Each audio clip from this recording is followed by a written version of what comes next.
Bonjour, Bertrand de la radio des parents séparés. Aujourd'hui, je vais répondre à une première partie des questions que vous me posez. Mais avant, vous pouvez cliquer sur le premier lien dans la description ci-dessous pour me dire quel est le problème le plus important que vous avez actuellement et comment je peux vous aider à le résoudre. Je vais maintenant répondre à ces 7 premières questions reçues et qui reviennent fréquemment. Volontairement, je vous donne mes réponses concises et directes sans tourner autour du pot. Première question reçue. Je reçois une convocation pour aller à une audience JAF. Que dois-je faire ? Déjà, ne pas vous débiner, y aller. Mais avant, préparez sérieusement votre dossier. Avec la convocation, vous avez reçu ce que demande votre ex. Pour vous aider, vous pouvez écouter également ma publication « Comment préparer votre audience JAF ». Question numéro 2. Est-ce que je dois prendre un avocat ? Cela est préférable. L'avocat connaît la loi, il doit être de bons conseils pour son client, donc pour vous. Il pourra faire entendre votre point de vue et vos arguments, et en parlant aussi le même langage juridique que le juge. Choisissez un ou une avocat spécialisée en affaires familiales ayant de l'expérience. Vous pouvez également écouter, en cliquant sur le lien, comment bien choisir un avocat efficace.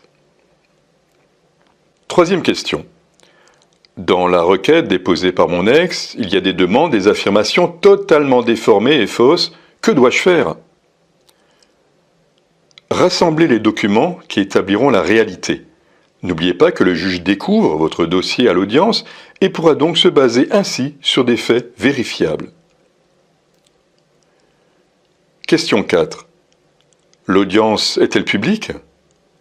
Non. Vous serez reçu par le juge et un greffier dans une pièce, vous et votre avocat, votre ex et son avocat. Cinquième question. Comment dois-je me comporter durant l'audience ? Comment m'habiller ?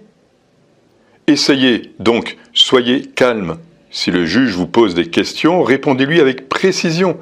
Soyez factuel. Ne répondez pas avec agressivité aux allégations de votre ex ou de son avocat. Votre avocat est là pour aussi vous défendre, d'où l'importance de tout lui dire lorsque vous préparez votre dossier avec lui. Conseil basique, soyez propre sur vous, pas de frime, vous n'allez pas pour draguer.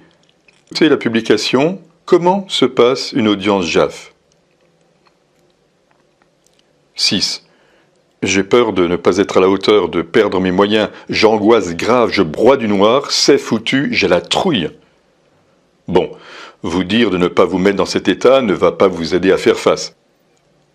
Sachez que cela est normal d'avoir peur, d'angoisser, surtout si votre ex fait tout pour vous faire mordre la poussière. Au fait, si vous voulez une méthode facile et rapide pour ne plus paniquer, cliquez sur le lien ci-dessous dans la description.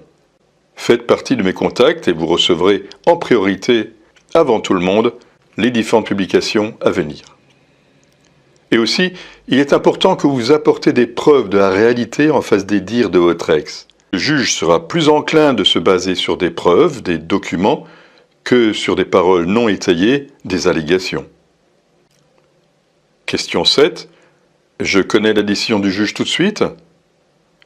À la fin de l'audience, le juge vous dira à quelle date le jugement sera prononcé.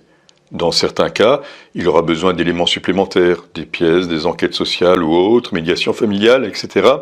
Une date pour une seconde audience sera fixée. Le juge peut aussi prendre des décisions avant que le jugement final soit rendu. Mes réponses ont pu vous aider ? Si vous voulez recevoir avant tout le monde la suite des questions-réponses et les prochaines publications, cliquez sur « Faites partie de mes contacts ». Vous pouvez aussi poser vos questions dans le lien qui se trouve dans la description. À bientôt pour la suite. Faites partie des parents séparés qui se bougent. Tenez bon, je suis avec vous.